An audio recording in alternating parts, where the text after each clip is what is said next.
नमस्कार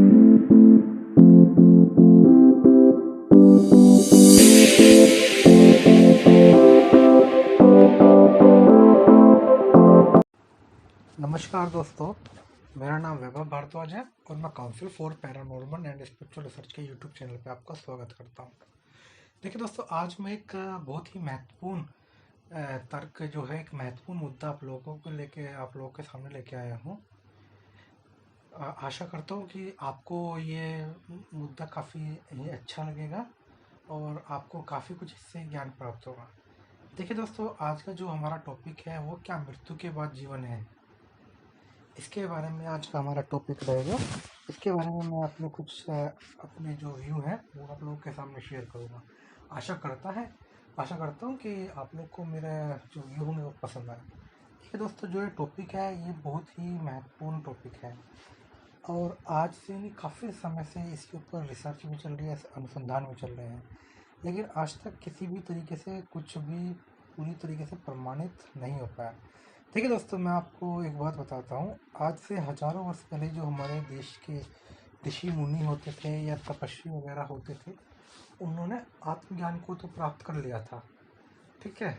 उनके अनुसार जो आत्मा होती है वो अजर, अमर, अदृश्य, अकाट्य है। मृत्यु जो है वो केवल परिवेश है, परिवर्तन है, चोला है।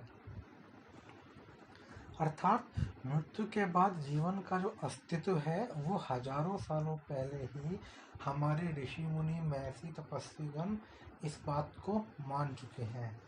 लेकिन आज भी इस पर पूरी तरीके से बहस है कि क्या मृत्यु के बाद जीवन है। देखिए दोस्तों, ये प्रश्न तो लाजमी है, क्योंकि जब किसी भी तरीके का प्रूफ नहीं है किसी के पास, तो ये प्रश्न तो उठता ही है। क्योंकि हमारा जो विज्ञान है वो प्रूफ को मानता है, वो तर्क को मानता है, वो प्रूफ मांगता है, और जो कि प्रूफ किसी के पास नहीं है।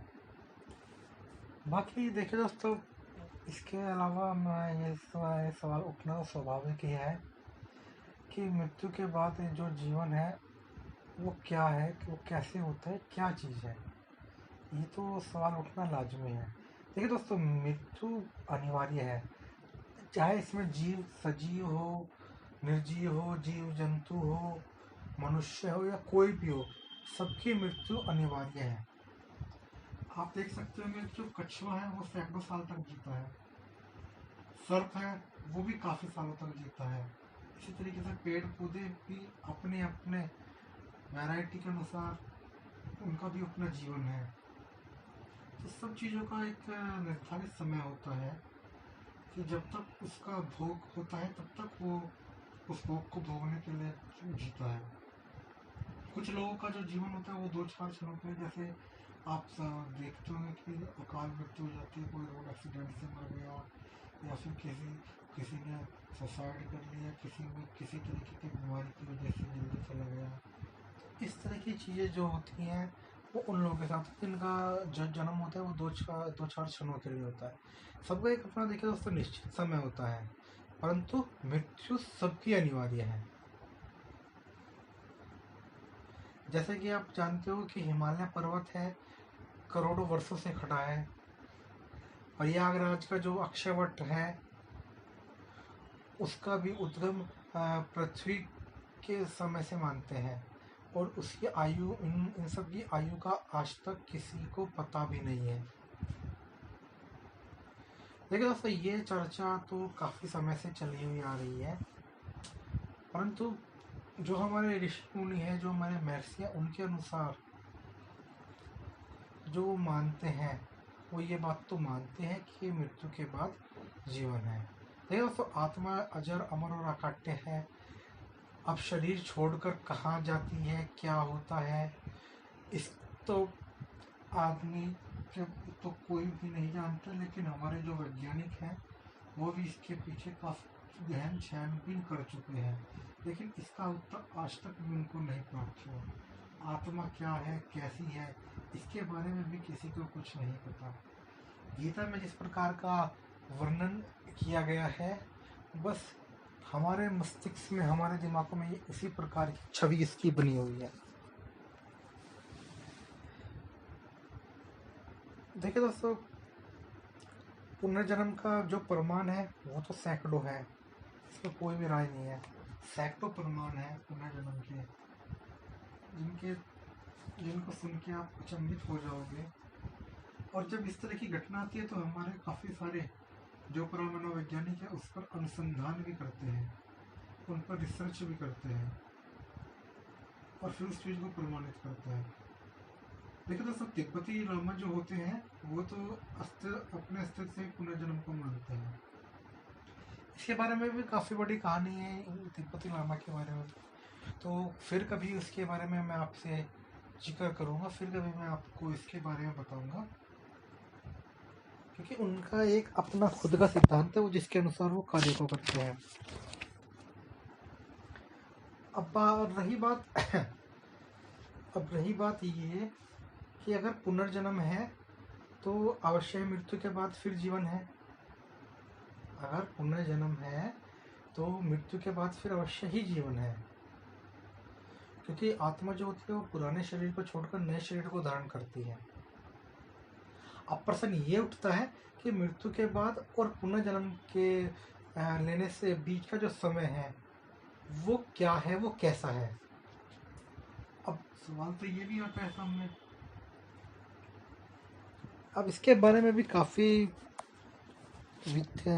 विवादास्पद चीज़ें हैं, काफ़ी सारी चीज़ें हैं जिनके बारे में हर कोई व्यक्ति पता नहीं कर पाया, किसी के पास पूरी तरीके से प्रमाण भी नहीं है। बाकी एक बात आप लोगों से कहना चाहूँगा कि पुनर्जन्म के संबंध में एक तथ्य जो है, जो कि आप सभी जानते हैं। देखिए, बालक जब तक अबोध रहता है तब तक उसे अपने पूर्व जन्म का आभास रहता है, पूर्व जन्म का ज्ञान रहता है, लेकिन जैसे ही वो संसार के संपर्क में आ जाता है वो सब कुछ भूल जाता है।